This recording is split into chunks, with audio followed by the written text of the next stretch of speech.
of expertise in Realist methodology. She's participated in 6 Realist reviews and 2 Realist evaluations, contributed to the field, including co-authoring and leading an NIHR-funded Realist project, no more than one. The director of the Realist Hub, offering training and consultancy in Realist research. So if you want some advice, use Jo, because she knows what she's talking about it. Through the consultancy, she supports PhD students, early career researchers with the Realist projects, offering bespoke training designed to demystify, that's a good word, demystify Realist processes. Currently based at Aston University 4 days a week, where her research focuses on improving the integration of physical and mental health care, particularly for people living with serious mental illness and taking antipsychotic medication.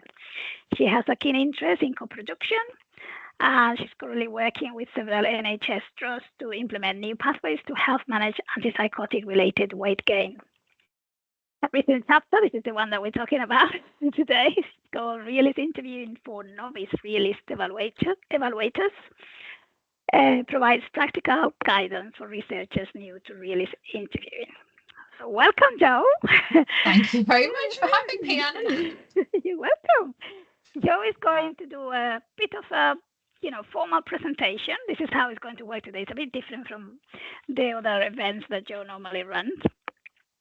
She'll do the presentation for around 20-25 minutes, and then I'm going to interview her and ask her some questions, and then we'll open the mic to all of you so you can ask Jo some questions about her experiences as a novice realist interviewer.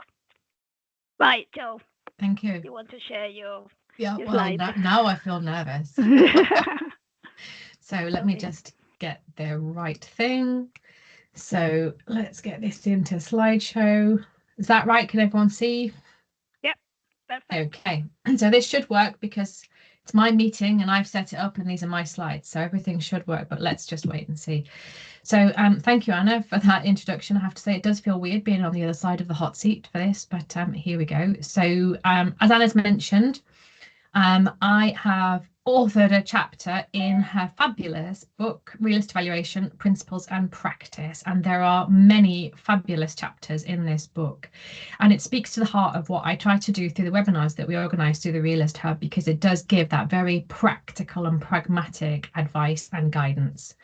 But the focus of today is for realist interviewing for novice realist evaluators. And I think my first bit of advice would be to be prepared. I think one of the things that we often forget as we take this journey as a PhD student or as someone who's very new to this is that particularly for PhD students, what you're on is a learning journey, and what is being evaluated at the very end of that is your ability to demonstrate that you have shown some knowledge acquisition and you have learned. But in respect to the realist interview, the biggest and most important piece of advice is to be prepared. And the theme of preparation does feature quite heavily. And I always want you to think about thinking ahead as your next steps, because what you do and the steps that you take very early in your PhD or your project will influence your data collection, your coding, your analysis, your write-up, and eventually for the PhD students in the audience, your viva as well.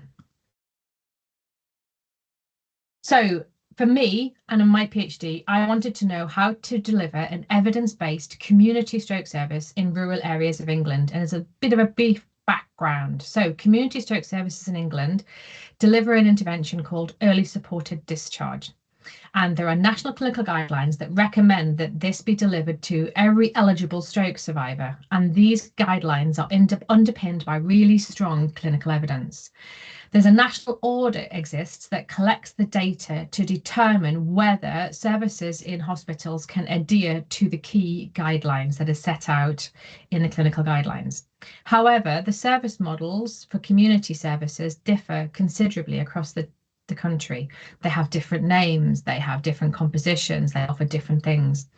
And some rural services report challenges in meeting the requirements of the audit. The key organisational core components necessary for successful implementation had already been identified by some implementation research, But it was unknown at the point that I started my PhD how those components actually worked, and that's quite a crucial thing for the realist research question.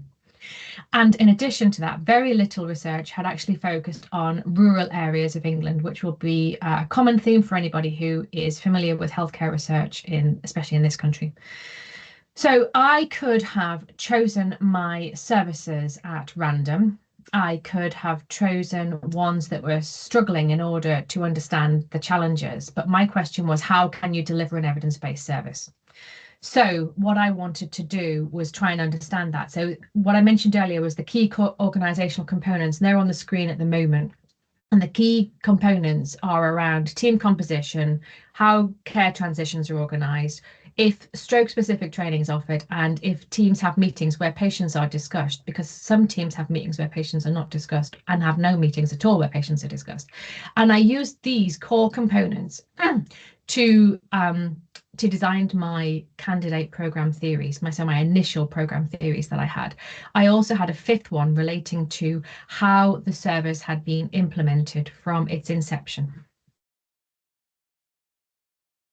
Oh, I forgot that they did that. So the next stage, so once you have your, and I can go into IPT development, but that's not the focus of today. It's around interviewing. But once I had those developed, the next thing for me to do was to try and work out my site or case identification. So who would be the people that I would interview? How would I identify them? And for me, that was twofold. I needed to, first of all, find services. And then within the services, I needed to find participants to actually interview. So I then looked at the national audit, and in relation to each one of my program theories, I took the data that was presented in this huge Excel sheet and filtered it based on each program theory. So how many of those services had the right composition of staff in them? How many of those services provided training, stroke-specific training for their staff? How many of those services actually did discuss patients in meetings? And how many could conduct an initial triage interview within 2 days of being discharged from hospital? And from an implementation perspective, to be able to chart their progress, I needed to be able to speak to people who had participated in the audit, because that would give me some historical data. So as you can see, I started out with 321 stroke services, and after I applied all of these filters, I ended up with only 44 community stroke services. And they operated in rural England. So I'd filtered before that and eliminated urban services. However, when I drew a 60-mile radius around my house and eliminated services that had already been decommissioned, I had to actually extend the radius because there wasn't enough services. There were 3 services remaining. So that was the first part of me, how to identify. I wanted exemplar services. I knew that I needed to speak to people who were doing these things to understand how you can do it. I could have chosen services who were struggling, but I would not necessarily have been able to answer the how can you overcome that.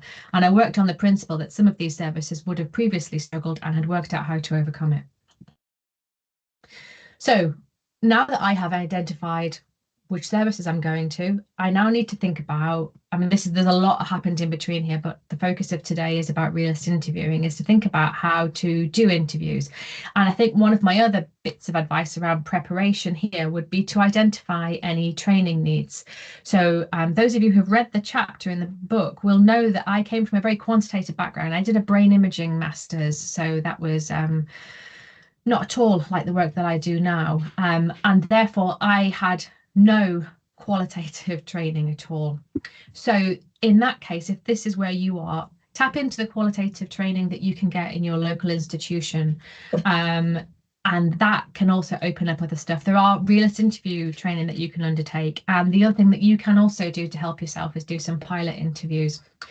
So but you do need to understand that if you tap into qualitative interview training in university, so generic training, that some aspects of the course may not be as applicable to realist research, and it's important to understand that.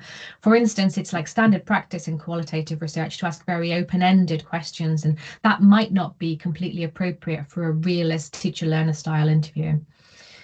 But we'll come on to that later. Nonetheless, the training can still be valuable because it will get you to think about certain things. Now, one of the things that people have raised with me over the years associated with realist interviews they usually stem from a lack of qualitative research experience.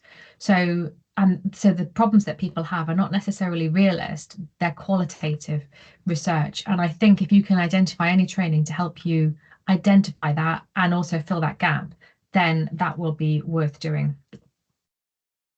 So given the number of questions that I've had over the years about realist interviewing, it still surprises me how limited the number of options that are out there to address the challenges or the methodological concerns associated with interviewing. So when I started, there was just Anna Manzano's The Craft of Realist Interviewing. But since then, some more papers have appeared that I would think are really good, as well as obviously the new book that Anna and Emma have edited. So realist evaluations, they tend to mention the realist interview as one of several data collection tools, but in the papers, most of them very rarely go into very much detail about how the interviews were constructed, how the questions were phrased, and that makes it very difficult for us, especially as PhD students, when you really just want the recipe book, and the recipe book doesn't show you how to do what you need to do. So there are additional resources, and there's a slide at the end, so people can take a picture of that, or perhaps we can get that copied into the chat as well. So in referring to the Bible, so this, Anna said she met someone last week who said that the book's the Bible. At the time, Anna's paper was my Bible, and it was the only paper that had been published, and I read it many times. So until that point of the paper publication, there was nothing that was available, and the paper was a real gem. And I think that the most important thing that stuck to me as something that I could really grasp and get a hold of were the stages of the realist interviewing, the phases: theory gleaning, theory refinement, and theory consolidation. So for theory gleaning, it's an important step, and ideally, if you can start it before your interviews if you've designed your research so that you can allow that. So it's a fact finding stage, and for me, what I had was informal conversations with service leads and administrators, and they provided lots and lots of useful nuggets that I could then use in future interviews. These conversations did give me really rich information, and I explored them further in interviews. The other thing that I did was I observed team meetings. I observed at least one team meeting in each site before embarking upon any interviews, and continued observing through the whole data collection process. And I would recommend this strategy if you are doing case study research. One of my program theories was concerned with meetings, and so observing meetings was a very useful way to gain information about the meetings. The other thing that I did, which I don't really have a common term for, and I'm sure there must be in qualitative circles, but I just called it hanging around. So if I had interviews before or after lunch, I would turn up early and I would informally get to know people. And this was another way for me to gain tacit knowledge and for me to cement the information that I was gaining, both through the observations and in the interviews. And it also helped me develop a rapport with the participants, which made them more at ease when we did get round to interviewing them. And one of the exploratory CMOCs that underlies one of my program theories refers to these informal conversations that were happening, and as I was observing through my hanging around phases. And if I hadn't have undertaken that, I wouldn't have seen that. If I had been very prescriptive about turning up at a set time to do something, like an interview or a meeting, and then go home, I wouldn't have observed this hanging around behaviour and what was happening in that space. The other thing that was useful for me was documents. You can get really useful information about context and outcomes in documents, not so much in the way of mechanisms. And then obviously the last one, the interviews themselves. And the cake is there. Do not underestimate the power of cake. Homemade cake especially, but if you're not very good at baking, shop what will do. Cake has the power of opening up lots and lots of doors. So this is an excerpt from Freddie Muckenbang's paper, and I think it explains the theory gleaning quite well from a graphical representation. And if you remember that the purpose of a realist interview is to identify those hidden causal mechanisms and the context which influence the outcomes that allow us to then refine our program theories. Pawson recommends that we undertake the teacher-learner method, and he uses the phrase, "I'll show you my theory if you show me yours," as a way of explaining it to people. And I know that this can sometimes confuse some people, but the phrases that I use were, "My idea is X, so what do you think about that?"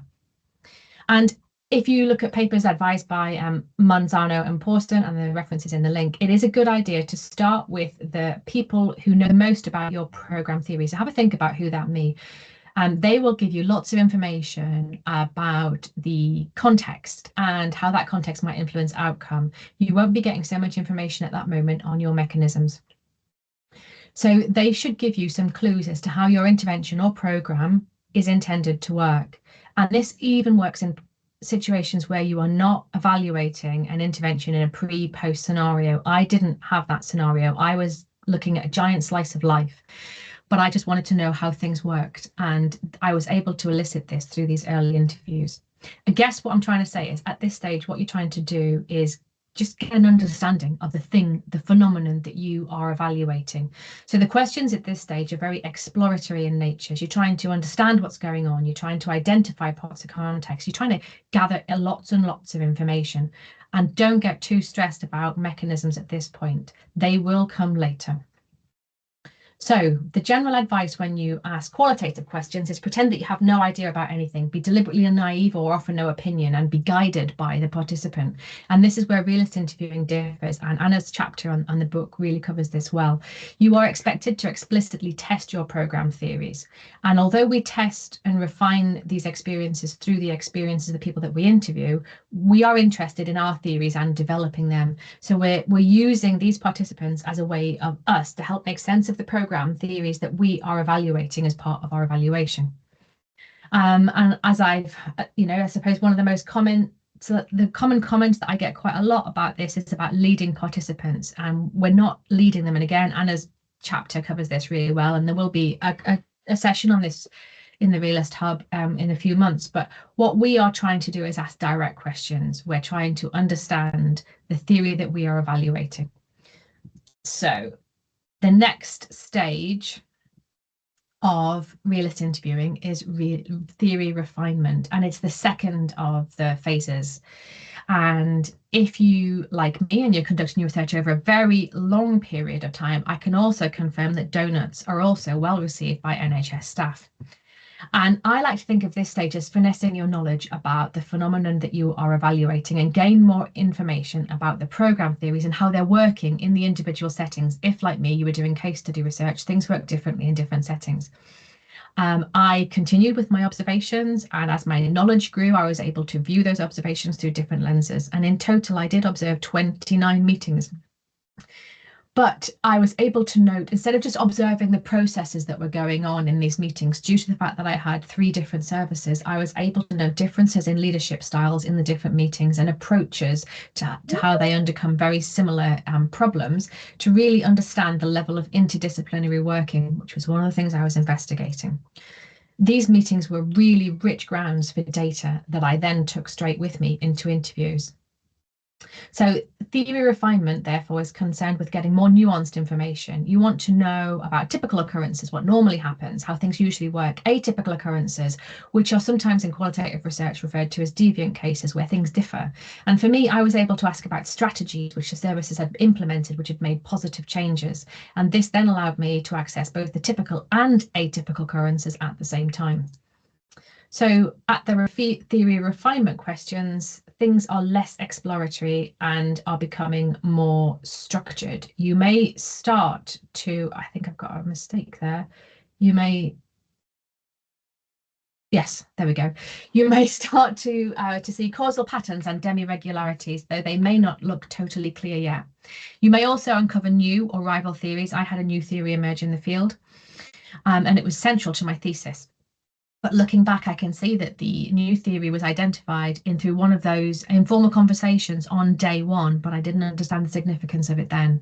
And over time, I realised the importance of it, and I could chart the development of that theory through the interviews that I'd conducted. So the final stage of Anna Manzano's stages is the theory consolidation stage. And this is where you really fine tune your theories. And it does occur to some extent towards the end of data collection, but it continues beyond coding, analysis and write-up. And actually probably even for me beyond that write-up, because it's a number of years now since I had my Viva. And for me, homemade blueberry muffins were the choice of sweet tooth to take to the NHS staff towards the end of the process. So Mukambang refers to consolidation as confirmation, but it's essentially the same thing. And as I've mentioned, refinement continues long after the data collection. And I would actually say most of my refinement did occur during write-up. But at this stage of the evaluation, whilst you're still doing your interviews, you can still fine tune your program theories, and the questions are a lot more nuanced than they were when you first started. The process that I identified earlier and that you explore plays out for different populations, and you can articulate that and you gain a better understanding of that as you go through the process.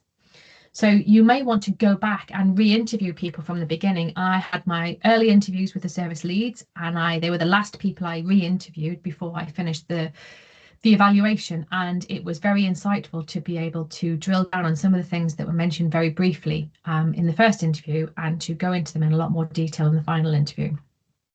One of the things I would like to say about this, though, is that the way I've presented it today and the way it often appears in a lot of the research is linear. And like everything in realist research, it's like a giant messy plate of spaghetti.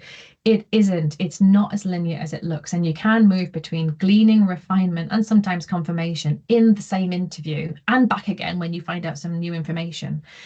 And as you become more experienced and you feel more comfortable to be able to ask questions.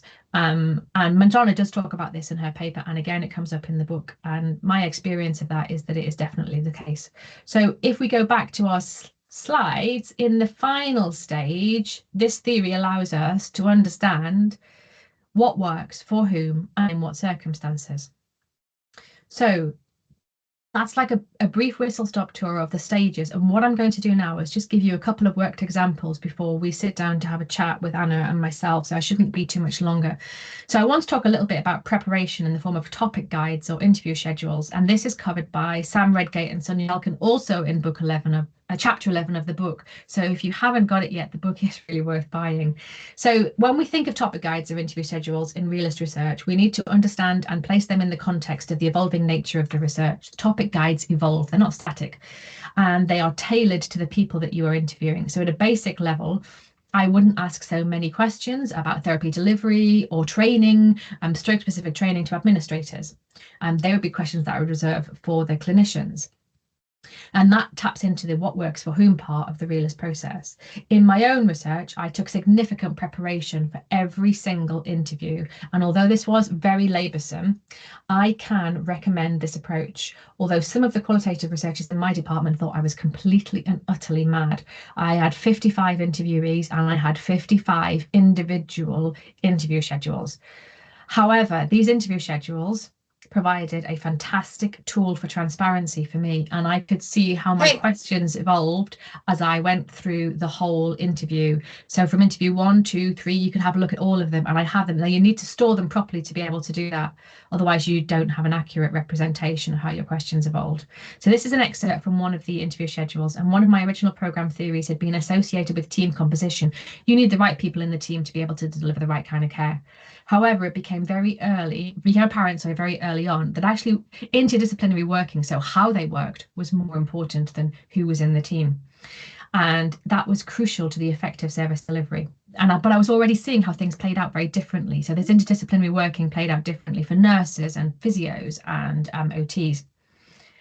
And what I should mention is, although these are the way that I would articulate these questions at home before I left the house to go and do these interviews, actually in reality they were delivered a lot more naturally. They were as part of a conversation, but they did help me to understand what processes I needed to undertake to be able to ask the questions.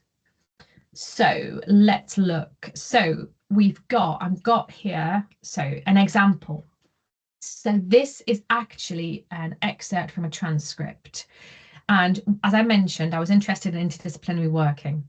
And this, I would say, is from theory refinement stage. The theory gleaning stage afforded me the knowledge that interdisciplinary working was important. That wasn't on my radar initially. And this was mentioned at the very beginning of the evaluation in the first few interviews. So one of the interdisciplinary working is the program theory that I'm evaluating. And one of the ideas, that's my teacher-learner approach of saying, this is my theory, show me yours.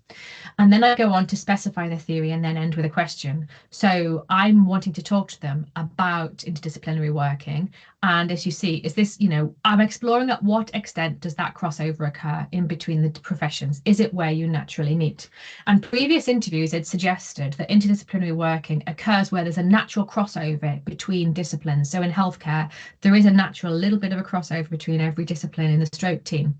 However, this is an excerpt from a much, much longer piece. And I used the evidence gathered from observations as well to be able to further probe. But what I wanted to know is how interdisciplinary working for nurses fitted into the equation. And here we have our answer. So for nurses, it was different. They were fewer in the team. They didn't have the time and resources to engage in the level of interdisciplinary working that OTs, physios and speech and language therapists did.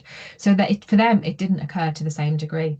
They also had to fulfill the role of a psychologist because there was a national shortage of psychologists. So nurses were doing their own level of interdisciplinary working, but in a very different way to the rest of the service.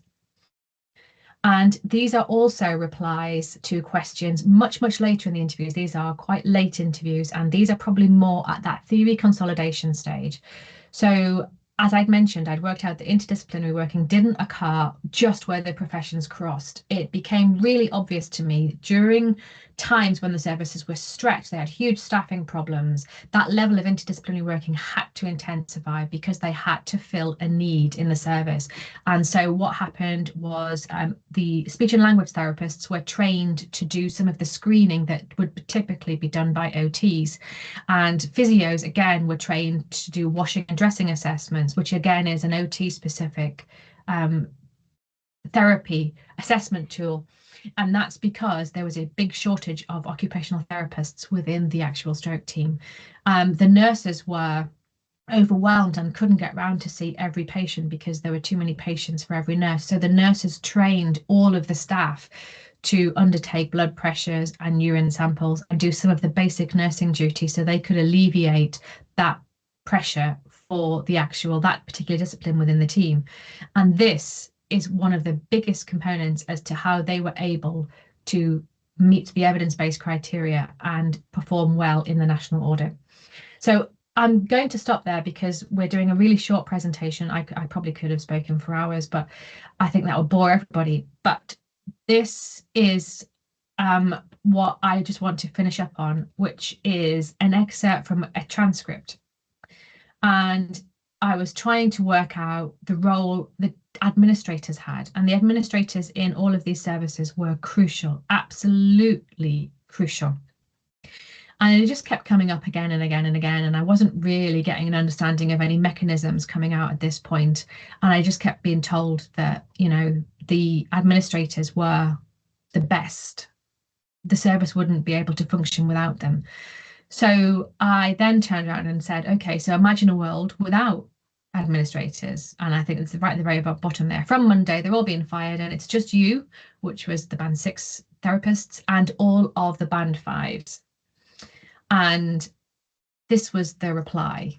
And again, this was really instrumental for me because in that theory that I was developing around interdisciplinary working, I had then got a particular aspect that was focused on the role of the administrator, which was something that had previously never been discussed in stroke, as to the huge importance that they have in order for them to be able to just meet the criteria and how they contributed to the quality of the service that was being delivered. And I'll just give you a second to read this. There's just one more slide and then we're done.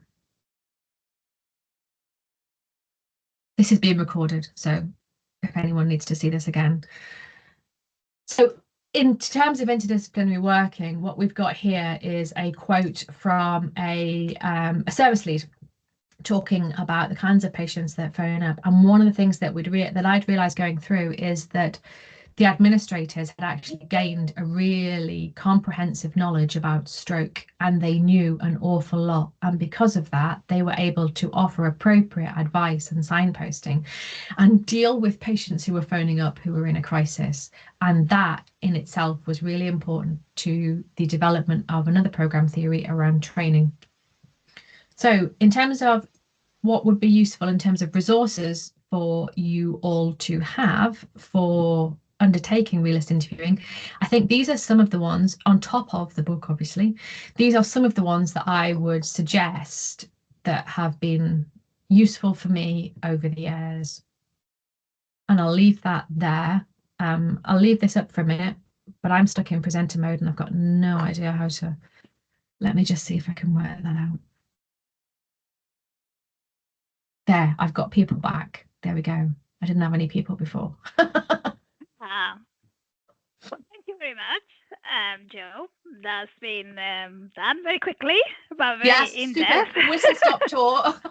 Yeah, as I said, this is today about not only about Jo sharing her wealth of knowledge, but it's also about her being able to relax and talk informally, which she does very well, about those experiences that very quickly we have to put them in a PowerPoint. Become a bit more formal. We have some questions for you in the chat, Jo. Okay. And so I'll read through those. The first, and I'm going to kind of change the order because Sue Molesworth is like the concept of hanging around. And I'm going to answer a bit of that question, Sue, and then we'll move into Jo. So she says it's a great term. It's very close, I think, to an ethnographic sensibility. Maybe the ethnographic and the realist lens share some common ground in this sense. At least they do share a lot of ground. Martin Hammersley, that writes about ethnography, he writes about realist ethnography. So. Yeah, so that is the case. I did a lot of hang around in my PhD, supervised by Ray. Actually, it took me 3 months to recruit my first patient, and Ray kept saying, "Hang around, hang around, hang around," with those cakes, and asking. And in there, I learned a lot. But this is related now. The next question, Jo, is about this hanging around. And Robert Sandler wants to know: did you need some specific ethical approval for you to include this tacit or informal knowledge in your outputs? So I actually had slides on ethics. I took those out of this talk. So I had incorporated. So the ethnographic thing is interesting. I feel that my research stops short of true ethnography. So it's not a word that I use, but my one of my supervisors was firmly of the belief that it was very much held in that ethnographic space. But I felt that I didn't fully adhere to those ethnographic principles because of how it was done. But in my ethics application, so I had university ethics, and in the UK we have to go through a system called HRA, the Health Researchers Authority. In there was included observations of the service, which was a loose way of describing that hanging around. Now, I didn't use any quotes, and none of that hanging around information was then used as evidence to support the program theory or the CMOCs. What that did was inform my thinking, if that makes sense. So yes, but in a very broad way. But then you need to be very careful. If you are going to hang around, you're very limited in what you can do with the information that you get. So I used it as I probed. It was something I took to interviews with me. I've been asked this question a lot because I always say that one of the CMOs for my PhD, I had the light bulb moment in the queue in the toilet in the Christmas party that was invited from social services. So I definitely did not have ethical approval to hang around in the toilets in the Christmas party. But how you use the problem with this kind of policing of the ethics, where you need to have permission for everything that you do when you are close to participants, is that it kind of assumes that you can that you can control knowledge. Like, okay, I may not be able to reproduce that sentence that was said to me while we were waiting, but I thought, oh, I think that's the mechanism.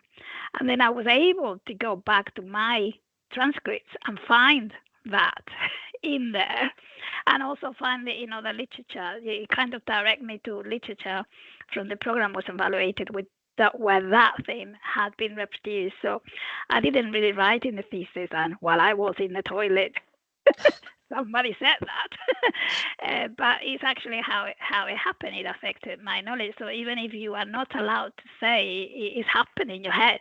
So you've got that information there, and the ethics cannot control that. So, but it's a great question, Robert, because it would be the same. Ethics is different though, isn't it? In every institution, in every country, and what you're allowed to do with it. So it is something to also, I know a lot of people get very frightened and hate the ethics. The ethics department, but I actually find that if you can befriend them, they'll offer you solutions to the problem that you've got. Or join them. That's what I did in the end. I joined the ethics committee because I was so scared of them, and then you learn a lot. But the ethics is good. It helps you to think about all those issues before you go in the field, and you need to think about those. I've got another question, Joe, from Leah Morris. Do you think it deters anyone from taking part if they think more than one interviews? You have to interview them more than once, and that would be a burden. So I think that there's a very real reality for that. I was in a very fortunate position. So I'd identified my stroke teams from an audit as being high functioning, and I wanted to know how they could perform and tick all the boxes of the audit and were essentially a well-performing service when other teams struggled. So I had the opposite problem. I had everybody wanted to tell me about how great they were, and they were so keen, and everything for me was anonymized. They wanted to be named because they wanted to be seen to be showcasing. So I think there's obviously always a risk of that, and that's something that you need to bear in mind. The other thing is that there were about 10 months in between the interviews because I did it over a very long period of time. In fact, in one case, I think there was nearly 12 months in between the interviews. So I think that is also something to bear in mind, that if you're asking to interview somebody like a year later, the burden is significantly less, but it's always a consideration. Also, I think because when, at least what happens in my case is that you don't know who you're going to interview again, because at the beginning you don't know who. So you may just say, so you don't need to tell people, I may have to interview you twice. So you can say, I may contact you again, and then in a way consent always needs to be negotiated again. So I've done longitudinal qualitative interviews where we said people from the beginning, we're going to interview you 3 times every 6 weeks. But when I ran the second time, they said, sorry, I don't want to do this anymore because I'm not ill. And so it's not like a contract. You don't. So every time you renegotiate your consent. So if people say no later on, that's fine. You'll just have to ask politely every time. Yeah. The practicality, I suppose, of doing it, isn't it? Yeah. Rushi Tapar wants to know whether there are any particular people like implementers, policymakers, the program users that you must interview at different stages, or that is related to what we just said, or that doesn't really matter. Well, I think if I'm being perfectly honest, you have to be pragmatic and you have to interview who you can. I think it's, if you can start with someone who can give you, when you're in that fact-finding stage, you need to have a little bit of an understanding about the thing it is that you're trying to evaluate. So if you can have an interview with somebody who has some experience of that, then do so. But I wouldn't advise anybody to delay interviewing somebody and potentially risk losing them, or delaying the project because you feel you need to interview a set person at a set time point, if that makes sense. I think there's a certain amount of pragmatism that you have to take forward. But I think you can also, in an ideal world, it would be nice to start with people who understand the phenomenon you're interviewing. I think if you don't have the opportunity to go back and interview them, so say for instance you had the opportunity to interview 3 people at a really high level, there's multiple ways you could approach it. You could interview all those 3 people first, or you could spread them out over the course of the evaluation, so that each point, as you're gaining more knowledge, you can ask more probing questions of each person who's in that high position of authority each time. But I don't know, it's a bit one of those, I think it just depends, doesn't it? Yeah, it depends on your theory. I remember when Ray was telling me, and I always like to explain the anecdotes from when Ray Paulson was my supervisor, because I know a lot of fears that people have now, because I have the man who had invented the realist evaluation about my supervisor. He was my supervisor, and I was very privileged because I could ask all these questions like, well, if Ray says no, I don't question it. But sometimes, if other people like me or Joe tells you this, you may still have doubts. So I remember very clearly that I was doing hospital discharge planning, and I wanted to interview the patients, so the users of the program. And Ray kept saying, "You don't need to do that. The patients know nothing." Like, this is terrible. Like, you can't, like, it's morally wrong. I need to talk to the patients. I come from a background, where you like participatory, but what he meant, and he writes about this in the papers, is that the patients or the users of the program don't necessarily have a lot of information about the mechanisms or even the context, because they're so focused on, they can give you some information about the outcomes of what happened to them. Like, I didn't take my medication, or the doctor didn't listen to me, that kind of thing. But about the program, the complexities, they don't get it. So it was I did, of course, interview patients, and I did get some information for them, but I didn't get mechanisms out of them. I think in another type of study, for example, another one I've done in Ghana and Vietnam, where stigma about maternal mental health has been a key mechanism, how the patients' interviews describe that stigma of disclosing the mental health, or not disclosing it, and therefore not going to the hospital, etc., have been key. So it kind of depends on what type of program you have to, and what type of initial program theories you're dealing with. Yeah. So we've got a question, Joe, about saturation. And this is from Claire Smith. In your theory refinement, do you need to reach a point of saturation where you have more confidence in your theory because you are hearing the same thing?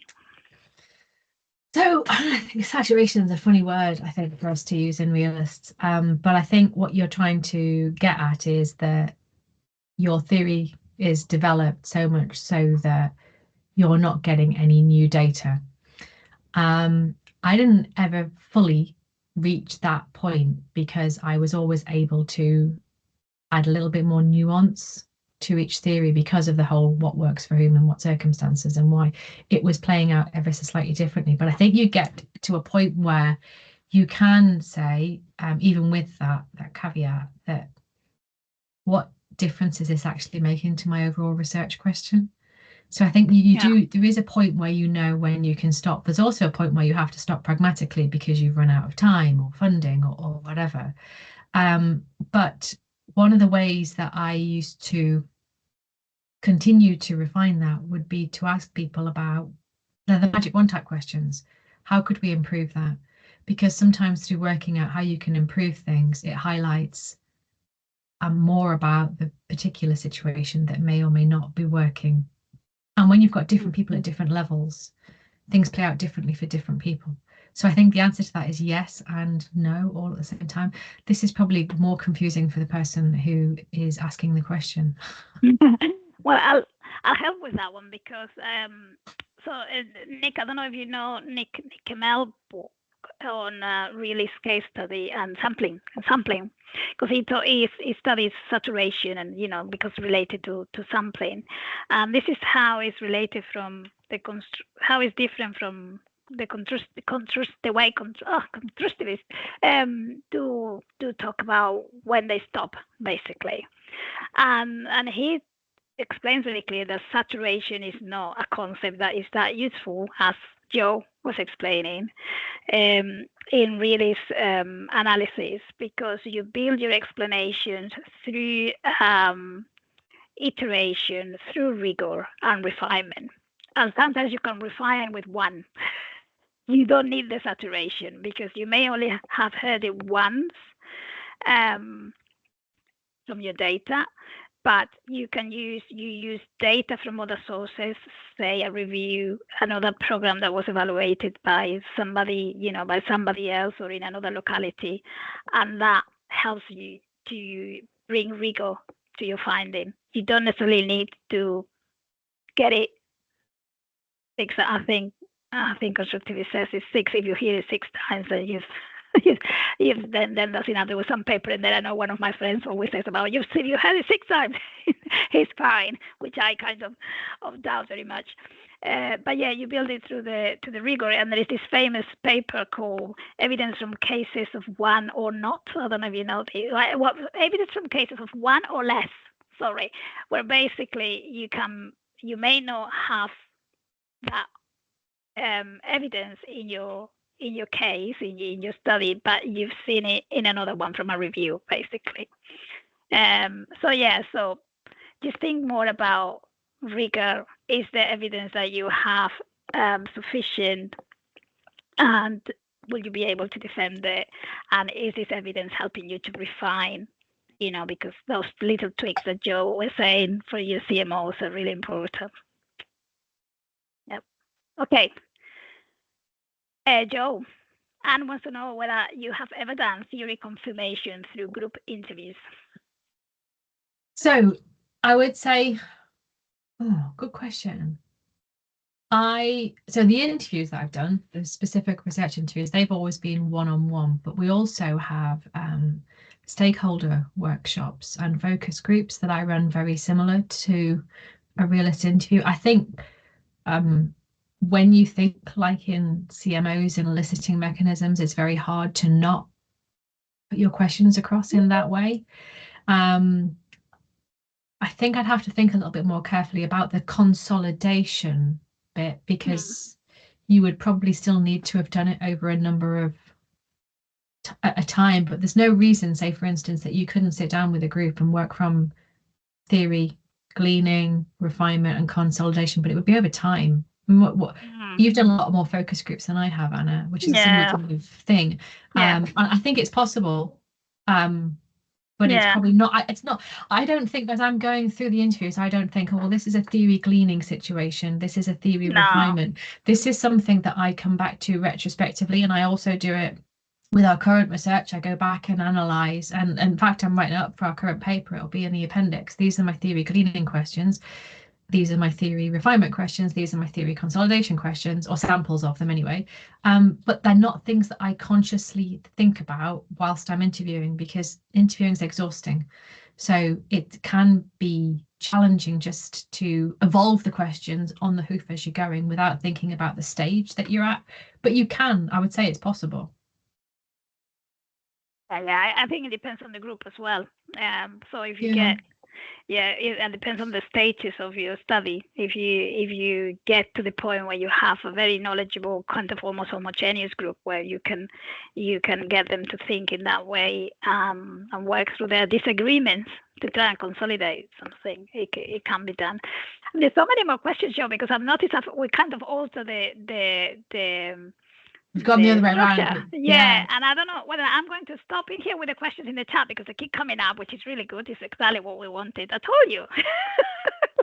Yeah, but as I said earlier, I'm not sure they want to hear from me. I think they want to hear from you. No, well, look, we're just having a conversation with Joe and Anna. But before we keep through the questions, and please keep writing them.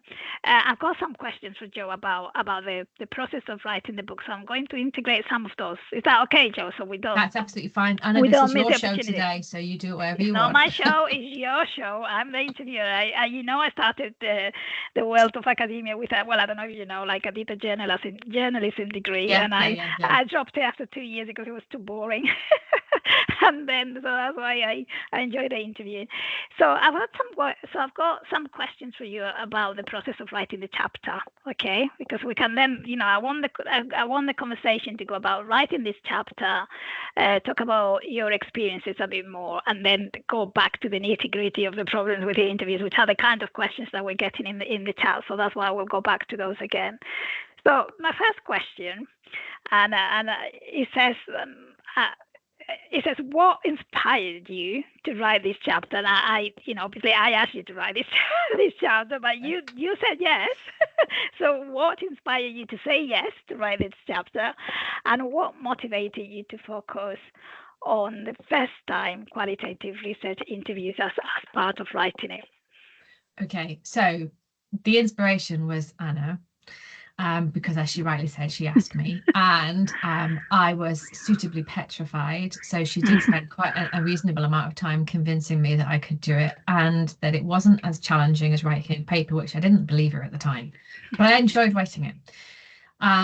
But prior to being invited to do this, I had previously given a talk for the other Realist research group that's run by Julian Win, and I'd focused on Realist interviewing, and Julian had been asking me, because we've swapped speakers, Kev's presented for us, so I was asked to focus on something, and I had my Viva coming up, and I thought it would be a really good opportunity to explore something that could potentially come up in the Viva. My primary source of data was interviews, so I thought it'd be a really good idea to really articulate what I did as the interviews, to be able to answer any questions about the Realist interview. I have no idea if my examiner is in the audience, but she didn't ask me a single thing about my interviews. So that was preparation that wasn't needed for the Viva. But that's kind of where the actual thing came from. And in terms of the first time, why did I focus on the novice aspect of interviewing? And I think that stems from a few things. If anyone's read the chapter, you'll know I struggled. I really, really struggled with realist research when I first encountered it. I was a first-time evaluator. I had come from a very quantitative background. I really found it problematic, and I just felt that there wasn't enough, and still isn't enough, resources across the realist landscape to help people who are just embarking on this, or just thinking about it and want to know if this can work for them. So I suppose I felt like I was filling that gap. And I guess this is also where I think the seminars that we run through the Realist Hub fill an element of that gap. I want them to be practical and to be focused, and to offer some real tangible advice. And at my point of time, the only piece of advice I had was Anna's paper. And I think that's a very long-winded way of answering that question. Sorry. Okay, well, that's good. So what, because as you were talking, I was thinking we need to get all these people in the audience, if you're a PhD student or a postdoc, to write about the interviews, to do methodological papers. They're very difficult to write, and people know that it took me a long time to write that paper, but it's needed, and it's part of what's nice about being an academic, to help others to do the things that you had struggled to do. So, and when I examine thesis, I always say, what's your methodological paper going to be? But then people focus on writing about their findings, and they never write about the methods. So it was good that, Joe, you took up the challenge. And related to that is my next question, and that is, what were the challenges that you, when you said yes to Anna, who you had that paper, and then went down with your, with your laptop or your piece of paper, I don't know how you prefer to write, and were trying to get structure. What were your key challenges when you were trying to communicate your experiences?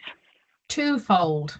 Well, actually multiple-fold, but the biggest two was that I was doing this solo author chapter as well as a multi-author chapter with the team that I work with on projects at Aston. So it was about trying to split the time and the focus to make sure that the chapters didn't bleed into each other. But the other chapter was around combining realist interviews and realist evaluations. So there was a little bit of separation that we could get with that. Biggest challenges, I had no idea what life had in store with me. Anna told me I was too British, because I did send her an email going, I am very sorry, but I've just been involved in a car accident. There's a lorry just smashed into me. I'm really sorry to tell you, Anna, I have got COVID. Oh, I'm really sorry to tell you, Anna, I now have got long COVID. And so I wrote the first draft whilst recovering from a car accident, and I did the edits with some help from Anna and Emma when I was suffering with long COVID, and that I think was the biggest challenge, because I could only work for 10-15 minutes a day. But in terms of the actual writing, I wrote too much. So before you got to see it, I think I had to cull 6,000 words. And it's a very different style of writing for me. I've been trained in a very old-fashioned way, so you wouldn't have that first-person voice coming through in the writing. So that was a challenge for me to do that, and to work out what to put in and what not to put in. I did ask some novice realists to read it as well, which helped. And that, I think, made a difference. But it was still, even with all of those challenges and the life curveballs that got thrown at me, still easier than writing a paper. I will still attest to that. Yeah, it is. Well, I was going to ask how, because what you have also when you write for an edited book is that you have this close relationship with the editors, in this case with Emma and with me. So how did the relationship with the editors help you in that, in when you when you were submitting this draft? Did it make any difference? I think yes, huge, because you just kind of go, you're an N of 1, you're at home. I struggled to get to grips with realist research because initially I found it really challenging, and you can't believe that what you have to say is actually of interest to anyone or can help anyone. And so having the conversation, I had a conversation with you, and I think we had a few conversations with the three of us together, so it's you and Emma. And the fact that you were always there at the end of the email helped, and that reassurance that what I had to say was important. I mean, Anna, when I gave that talk to Julian's group, if I'd known you weren't in the audience and apparently you had wanted to come and couldn't, that I think would have probably, I don't think I would have been able to do very much. That would have freaked me out. So to know that you, as someone that I'd sort of had as, my queen of realist interviewing, thought that what I had to say was potentially helpful, made a massive difference to my ability. It kind of like helps with that imposter syndrome that we all go through. Totally. Yeah. And this is why I asked that question, because it's still something that goes on quite a lot to everybody, not just as an early career researcher, but to women in general. And it takes other people to tell us, come on, like I wrote a realist interview paper because my colleague Joanne was saying here to me, Anna, you need to write that paper. You need to write that paper. You keep giving this presentation. You keep sending your topic guides to people. You keep meeting with people to discuss how to do this. You've got all this information. So I had somebody else that did that to me. So it's good that we need to believe in ourselves and that we have something to say. I think it's important. I think we have I suppose that's why I want to try and get more early career researchers to come and take the spot that I'm filling today, is I think we have an obligation now to help other people and let them showcase their work. We've been through that. We've had that help. It's like taking the ladder, isn't it? You're going up the ladder, but you're trying to pull somebody else up the ladder with you. And I think that's important. And that's how science advances. Through teams of people showing, like if this was a lab, somebody was showing you how to, move that thing or whatever they do in the lab. So it's the same thing. Okay, so another question. This is now more specific about the realist interviews, and then we'll go back to the audience questions because I know they keep coming. Can you share a specific moment from your first realist interview that shaped your understanding of the process? And I know the first one is never that acute anyway. Maybe yours wasn't that way, but so talk to us about that. Yeah. My first one, I think I was really nervous. But it was with one of the administrators, and she was absolutely amazing. She was a wonderful woman. But I was freaked out. I came back and I've searched on X, Twitter as it was then, and cannot find the original tweet, but I reached out to both you and Sonia and I might have even tagged Joe Greenhalgh as well, and saying, how do you get mechanisms? Okay, interview 1. Okay, so we're just going to go back to everything I've just presented here. We'll go to my interview 1. I was convinced that I didn't know how to do this, and I completely failed because I didn't recall, because obviously I hadn't seen the transcript at this point, I didn't recall getting many realist mechanisms. And I think that was basically the advice that came forward from both you and Sonia was, hey, calm down. You do a few more. Yeah, you're not going to get any. I mean, obviously I had 54 interviews to go. You're not going to get any or many realist mechanisms in your first interview, and that's to be expected. And I don't think I'd appreciated that. I think I thought I was going to have these CMOs just appear before me through the conversation, which they did later. But that first interview was spent, and this is when you go, what? So what did you that help understand the process? Is that just take those first few interviews as a way of trying to understand what it is you're evaluating, and don't get so worked up over those mechanisms. Allow you to develop, especially if you've never done interviewing before, allow them as a point for you to develop your own style, for you to work out what kind of interviewer you are, because we're all different. We all do an interview slightly differently, and you should be comfortable in your interview style and not fixate on C, M, and O, because you end up with a stagnated interview if you're trying to do that. And that's why I call those first interviews theory interviews. Is like, and sometimes you can do a PhD. And I was telling this to Danny, I think he's in the audience today. There's a PhD student from Italy that came to see me today. But sometimes you can do a whole PhD and you've only done theory grilling interviews, and some people will say, oh, that's impossible, I failed, I wasn't able to do any theory refinement in my interviews. Who knows, maybe you didn't get to talk to the right people, your ethics were very constrained and you only managed to interview 10 people. With 10 people maybe you can't get to even to the theory refinement, and that's fine, because your realist into evaluation in itself is an explorative method, and you use other methods. So maybe you have to go to the observations, or to a document review, or to some archival research, or whatever the topic is, where you can start then doing that process of refinement and consolidation with what you got from your interviews, which it might have been gleaning, and then the other bit. But yeah, this, and when I was writing the paper, I remember discussing this with Ray Paulson, and he said the problem with this is that people that's going to worry, oh my gosh, I haven't done step 3, so I'm a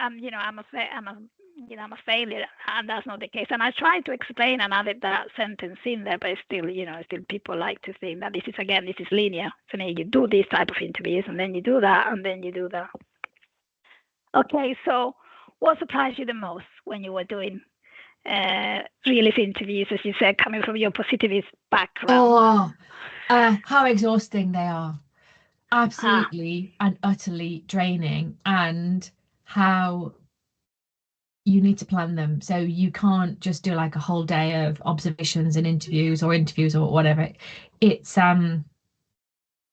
important that you allow time. You need to reflect. If you put your interviews back to back, you don't get time to reflect on the interview. They merge into one another, and that theory refinement that takes place, or the program theory refinement, not that takes place after the interview, doesn't occur to the same degree if you've squashed them together. And I would sit there with my topic guides. Sometimes they're like 2-3 pages long, full of different types of questions that we could or could not explore in the time frame. And I would be on the way home, I would literally walk in and I'd just be sitting there and do nothing. So I think that for me is one of the biggest. It's probably obviously not realist at all. It's just a pragmatic approach about be sensible over what you can do. And if, like me, you had really long drives, they can be exceptionally long days that are very, very cognitively demanding. Yeah, Emma talks about this in her chapter about the online realist interviews and how that is even another cognitive burden. But then when you do them face to face, you have the tiredness and then have to go back home or walk from one place to another. I was doing mine in the hospital ward, so you didn't have that much. And I was walking from the hospital to the social services building sometime, and you haven't got that much control about the when, because people are very busy and they'll say no, and then suddenly you have people saying yes and you have to wait. So a little trick that I use is to use a tape recorder to then from one interview to another sit in the car and start talking about my verbal notes about, I thought that can be a C, that I think that could give me some ideas about these possible mechanisms. I can see how this context is different in here, because I knew I would forget as soon as I get home. I was too tired to write in the middle, especially as you're going to the next one. So you need to find ways in which you can, because that kind of instinct that you get in when you've just finished the interview is important. But if you're very tired, you may you can't be bothered to write. You'd rather go and have a coffee or something, but make sure you find time, wherever. You're right. I used to write on the topic guide. I didn't do voice notes, but I think that's because I wouldn't engage with them afterwards. And I think I knew that. I used to write a reflection. I try and write a reflection as soon as possible afterwards. And those reflections were actually really helpful when I was writing up. And I'd go back and I'd listen. When I wouldn't be listening, I'd be reading a transcript thinking, God, this is a bit odd. This is coming out a bit weird. And you'd go and read the reflection and go, oh, yes, somebody left the job that day, So it helps you put that wider context back into it.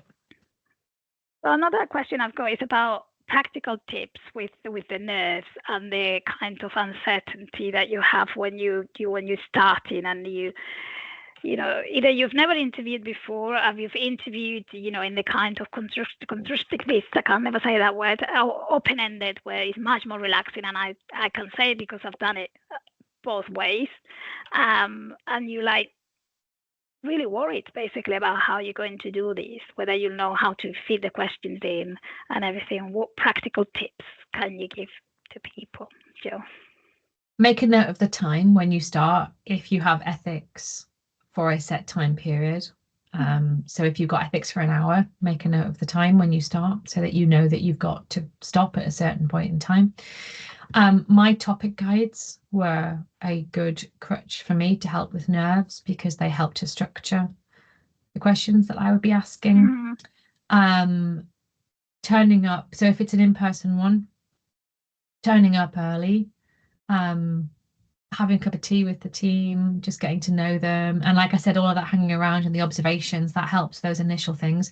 For the online ones that I've done recently, there's just a few minutes of just checking in with the person, making sure they're okay, allows you to just get a sense of how, because they can also be nervous. And in some cases, when you're interviewing patients, they can be more nervous than you because of the challenges that they have in their own lives. But I think those first few interviews, it's just somehow trying to tell yourself that you're on especially PhD students, you're on a learning journey and you're going to learn how to do interviewing. And the first one will not be perfect, and the 10th one will not be perfect, but by the time you get to interview number 30, 40 or whatever, then your technique is getting better, much better. And you can give yourself have some pilot interviews beforehand and have some sentence starters. So if you don't like doing I'll show you my theory, so my theory is this, my theory is that, you can then say, these are my ideas, somebody else has said this, I've come across this, what do you think of that? There are ways of asking those direct questions, but if you've written them down, if you get completely and utterly nervous and your brain goes completely blank, you bring up your interview schedule and you just ask a question from it. I think it's another thing in terms of, because we always kind of blame ourselves that I haven't done this properly, why am I so nervous? But sometimes some interviewees are really difficult, and you're never going to get anything out of them. No. And it could be both ways, because they answer yes, no. Why are you asking me that question? They can even get angry about something that you say. I've had that.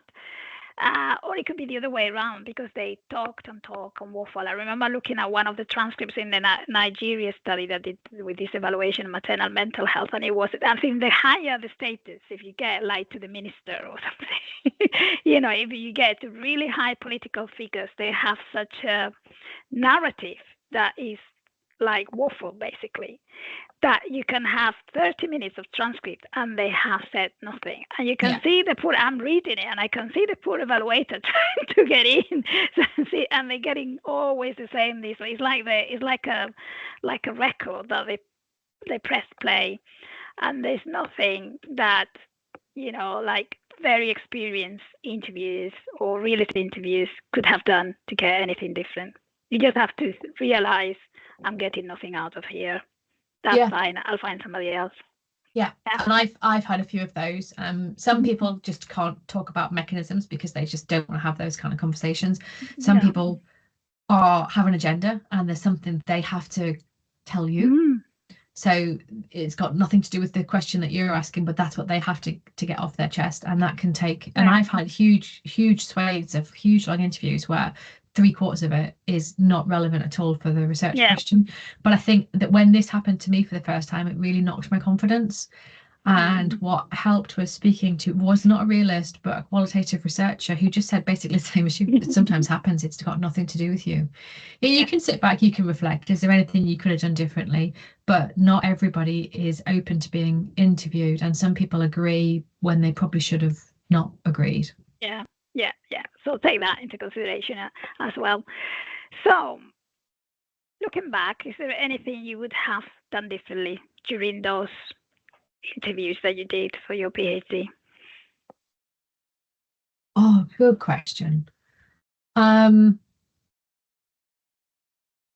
maybe not. Maybe you're one of those persons that think, hey, so I think what I would have liked, but it was beyond my ability because I was actually struggling with the intensity of the data collection. I would have liked to have had more notes around the program theory development. Now, thankfully for me, I could actually chart a lot of that through the topic guides because the questions evolved. So I had that. Yeah.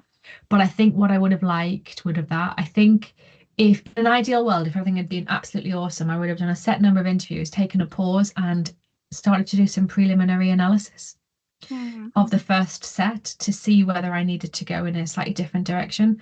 Because I think when you get to analysis, you realise the gaps that you left, that you didn't realise in the interview. But I think if I'd done some, I didn't have to be like really intensive, but it would be factoring that into the study design. We're going to take a pause of a few months and we're going to do some prelim analysis of what we found to see whether there are other things that we should have concentrated on. I mean, I suppose I'm a person, Anna, that I always think you never think of things as mistakes. You always think if you make the decision, the best decision with the information that you had at whatever point in time you made that decision, and that applies to everything. So if you asked me if I would change anything, then it would have changed the outcome of what I had. So, but there are things I think that I have learned that I now do differently. And also I would say I had more time as a PhD student. I had time to do those really long interview schedules that I haven't had as a postdoc. I don't think I really fully appreciated how much time I had as a PhD student. In comparison with now. But I think it's important because the way we normally do qualitative interviews, and even for PhD, for doctorate degrees, is like, you do 30 interviews, you go back to your desk, and then you analyze them in vivo. So what I try to explain in the paper as well is that in realist thinking is because it's iterative, you should really do one, analyze, next one, analyze, next one. And in a way, when Jo was explaining that she had 45, I can't remember, 48 topic guides, in a way you're doing that because if you're preparing for the next one differently, it's because in that process, even if it was a very initial analysis, you were doing it because you had to change every topic guide.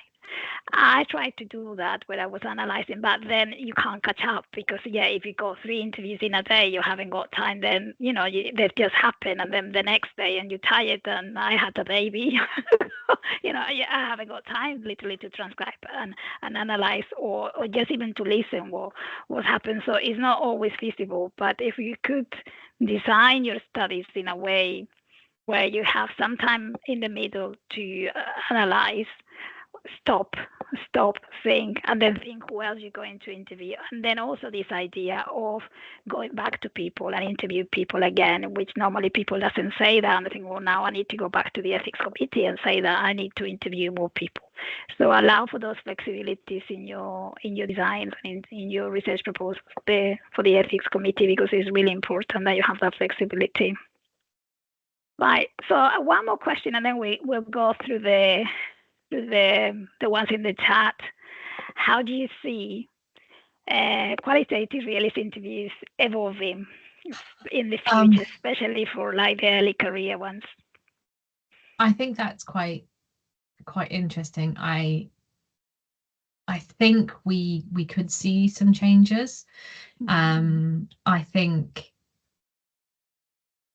think what we don't know is what the future is going to hold. I'd be interested to get the group's ideas as well as yours, Anna, on this.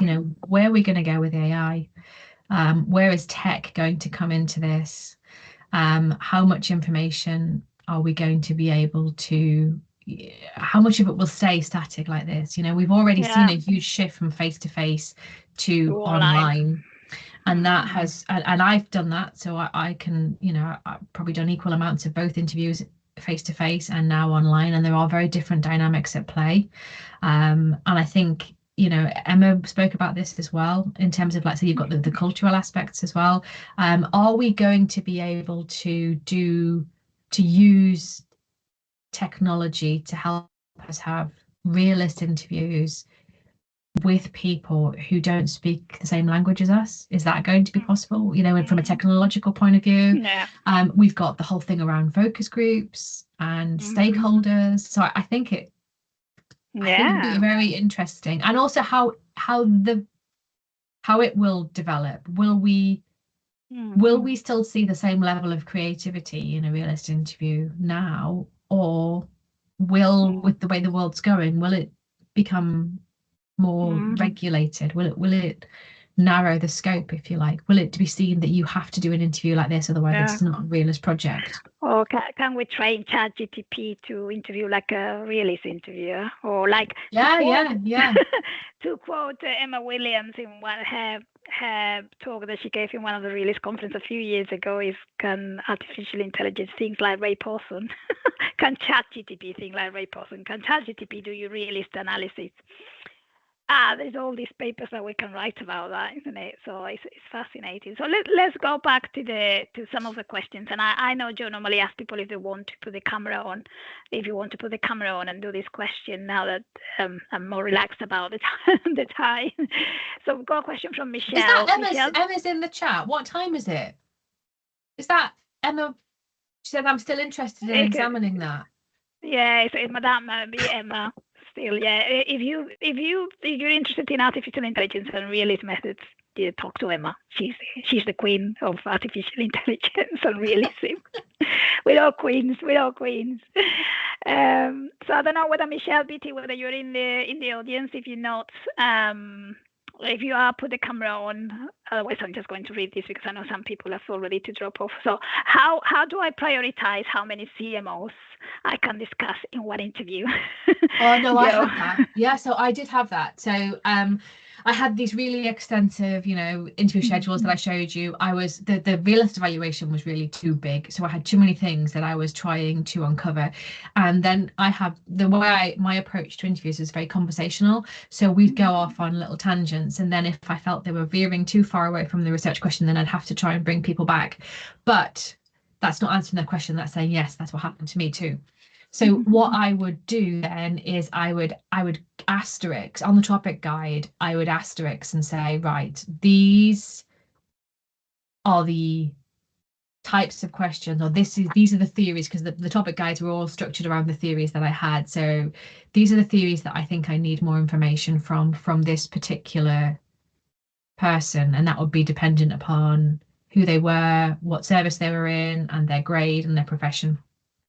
And that I would then ask, so I would change, and I would have to do that in that part of that pre-interview prep. I would have to work out, okay, I've got lots of information about this and I don't need that. And I would start my questions differently. So as I'd got that theory gleaning thing, I wouldn't ask people those kind of questions again. I would say, right, this is the stage I'm at. I know this, I know that, I know the other, I know that. And I would literally run through a whole load of things and then say to them, okay, now I want to ask you about this. So I would help cut the time down spending, because I don't need people to tell me something that I already know, if that makes sense. So Anna got kicked out. That's super interesting. So you missed the end of that, Anna. How did you get kicked out? I don't know. I got kicked out. That was dramatic. Somebody kicked me out. So I hope that answered the question from whoever asked it. Let me go back up. Oh yeah, Michelle. It was Michelle. So there's a question here from Rachel. Michelle, that was you. Michelle, do you want to say something? Michelle, you had the camera on. Are you gone? Is that you want to say something else? Yeah, no, thank you. That was really helpful. I guess I was, novice to realist interviews. I was thinking that after every interview, I would reduce and refine the CMOs, but I keep adding and adding. Thank you. just prioritize. Everyone goes through it. It gets bigger and then it gets smaller again as you realize some of the things that you've decided to go and explore are not actually relevant to your research question, but that isn't always prevalent at the beginning. Thank you. Yeah. So Rachel Joseph, I don't know whether she's here, if you have put the camera on. So Rachel had a question, and a few people have kind of said, oh, I want to know about that one. And that's about how you use realist synthesis. How does a prior realist synthesis factor into the stage of theory gleaning? If you already have program theories you are building on from the synthesis in the evaluation, Joe, and that's quite good for you because you wrote the other chapter as well. Yeah, so it does speak to the other chapter. So if you've already got program theories from your realist synthesis, they're the starting point for the program theories that you will evaluate in your evaluation. But what can I just say, Joe, you are very lucky because the job has already been done of those ones. So let's keep going, Joe. Yeah, so it is. Yeah. But the other challenge is if, like us in our recent project, the synthesis gets delayed. So the whole thing gets very messy because they're not quite developed. But if you just say, for instance, if you have and you've developed and you've actually got completed or even just initial program theories that you've got from your synthesis, they become the starting point for your evaluation. So the questions that you're trying to work out is, this is what the literature tells me, and what is your experience of this on the ground. So if I'm thinking about healthcare, which is where I work, what we have uncovered. So I've got a good example of that. So in our current research, we are realist synthesist focused on non-pharmacological interventions to manage antipsychotic related weight gain. You're talking about things like diet and exercise, so those kind of lifestyle type strategies. And we had the whole realist synthesis around that, and I was taking those program theories and asking people then about their experiences of engaging in interventions or strategies to help manage weight gain that had arisen from taking antipsychotic medication.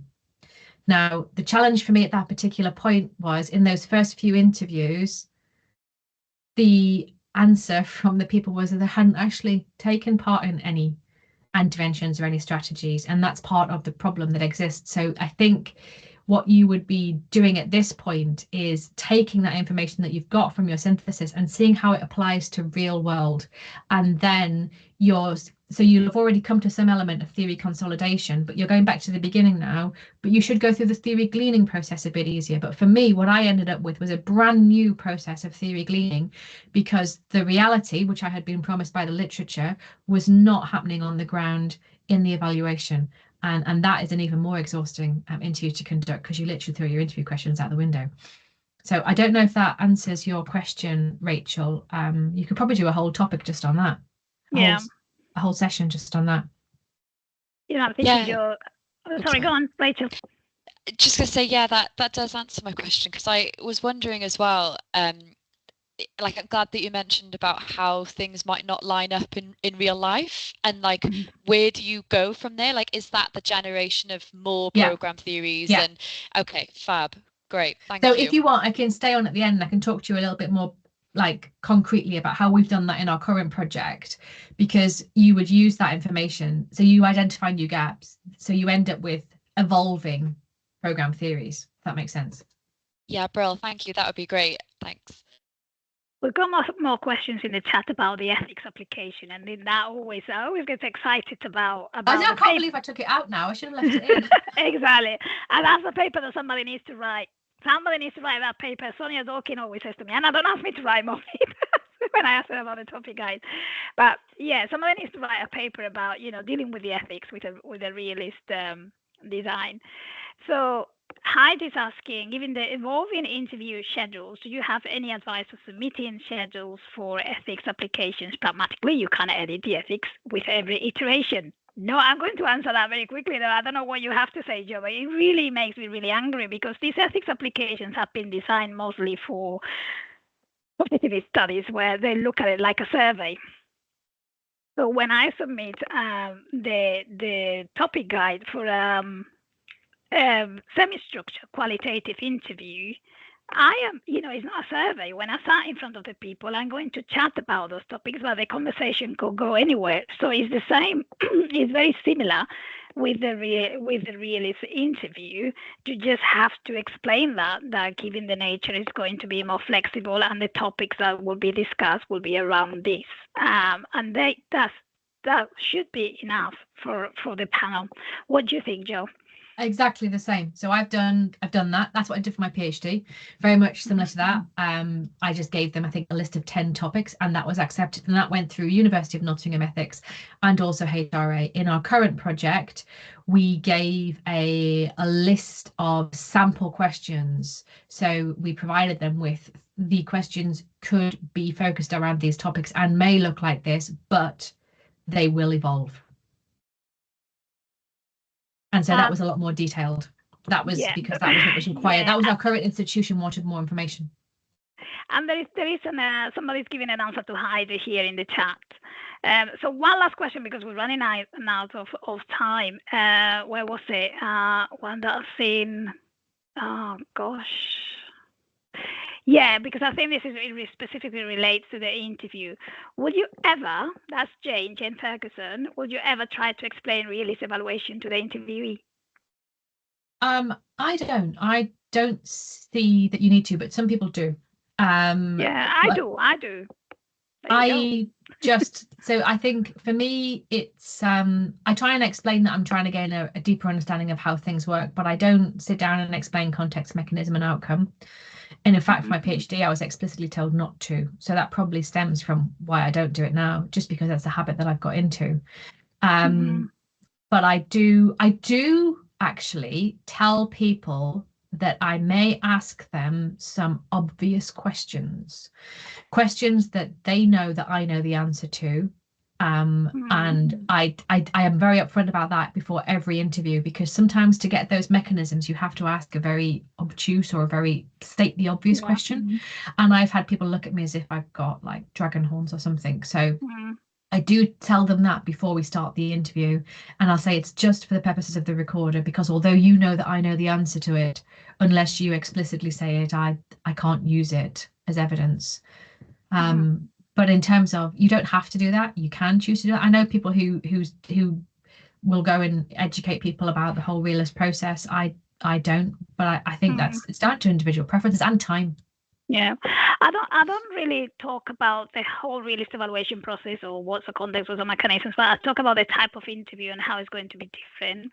And if you read the chapter on the bias that I wrote in this book, I give some examples of some of the academics they've done interviews in lower middle income countries, which are the ones that have been more worried about the power issues in the interview. And if I'm going to tell people, depending on the cultural context, if the researcher is seen as somebody who is superior and also as an evaluator may be having links to the sponsor of this project, that they may be more inclined to kind of agree with you because they're worried about, and they then dedicate a part of the beginning of the interview to explain how this type of interviews look like, and kind of to offer a space where people can relax to give their opinions and say, I'm going to give you my opinions on how I think these things may work, and you can correct me if I'm wrong, but because I don't know,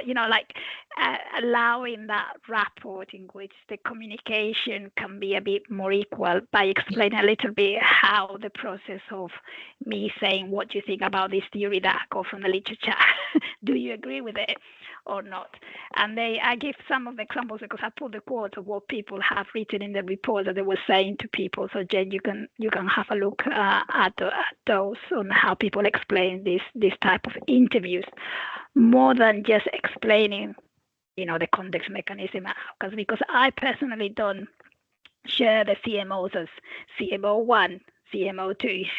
I just say, some people think that this may be because of that and that and the other. So I don't think then you need to give them too many details about whether this is whether you're after a context, whether you're after a mechanism, or whether you're after consolidating a whole CMO. That's too specific. we've passed the time, Joe. What do you think? I think we should stop because we could. I told Joe that we could talk on. Yeah, forever. we You could were just worried. talk, just me and Anna. I always stay on. So if there are any people who want to just have any burning questions or whatever at the end, I always stay on the end of these to offer some advice if anyone wants to stay on. So I'm happy to answer any more questions. If you want to stay, Anna, you can. If you want to go, that's up to you. Yeah, I'll have to go, but people know. I hope people know that we can. We always say that the Realist community is very friendly, and I hope you're experiencing this. If you don't know in the Ramesses email list, join the Ramesses email list. But if you want to email me, email Joe, email Emma, who is on the chat this time, with whatever questions you have, we will answer and we will try and help you because we've been there, done that, and found that support ourselves when we need it very useful. So don't be scared of approaching us directly and ask us about your worries. But I'll have to go, Joe, and thank you. Brilliant, thank you. And I'd just like to let everyone know that next month we've just managed to pin Jill Westhorpe down for a date. So I think it's the 15th of May. It'll be early in the morning because she'll be presenting from Australia, and she'll be talking about mechanisms and the different types of mechanisms that you can use in realist research, which will be different from the types of mechanisms that I'm used to talking about. So I think that would be a very interesting session. And then I think the month after that is June, and we go to, I think it's Ferdy Mukumbang and Sarah Dada's chapter on photo voice. Yep. I think right. That's in June. So most of this year is featuring the book, to be honest, with a few other things spattered in the middle. Yeah. Great. Okay, well, thank you to everybody. Thank you very much. Bye. And like I said, I will stay on. So if anyone wants any help or advice, I'll stay on. I might have to go and get another drink of water though. But thank you very much, Anna, for hosting. Bye. Bye-bye. See you later. Bye.